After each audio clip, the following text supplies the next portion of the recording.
Hi viewers, কেমন আছো সবাই? আশা করছি সবাই খুব ভালো আছো। আজকে তোমাদের সাথে পালক চিকেনের রেসিপিটা শেয়ার করব। আশা করছি সকলের রেসিপিটা খুব ভালো লাগবে। চলো তাহলে কথা না বাড়িয়ে মূল রেসিপিতে চলে যাই। প্রথমে আমরা কিছু পালং শাক নিয়ে নেব। পালং শাকগুলোকে কেটে খুব ভালো করে ধুয়ে এটা আমরা সিদ্ধ করে নেব। হালকা মতো একটু করেই সিদ্ধ করলে হবে, খুব একটা বেশি সিদ্ধ করার প্রয়োজন নেই। সেদ্ধ হওয়া পালং শাকগুলো এরপর আমরা দিয়ে দিচ্ছি বরফ পানিতে। বরফ পানিতে দিলে যেটা হবে, এটার কালারটা ঠিক এমনটাই থাকবে।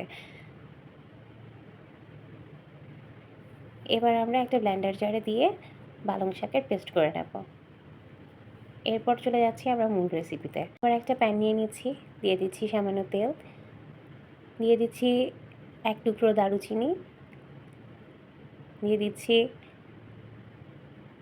কটা এলাচ, আর দিয়ে দিচ্ছি সামান্য জিরে।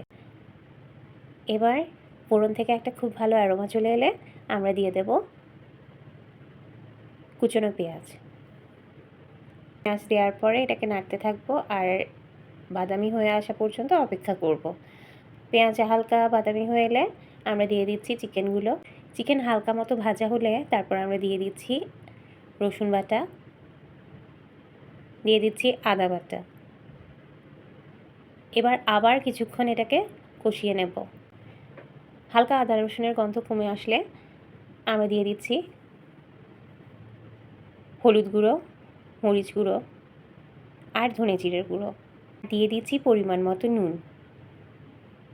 এবার সামান্য পানি দিয়ে এটাকে কষিয়ে নেব। হালকা আঁচে ঢাকা দিয়ে চিকেনটা আমরা 10 মিনিট মতো রান্না করে নেব।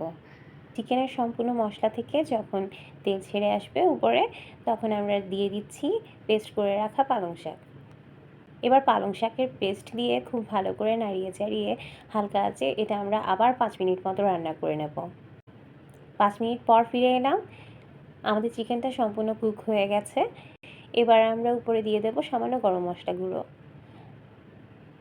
আরও 2 মিনিট মতো দমে রেখে আমরা চিকেনটা নামিয়ে নেব।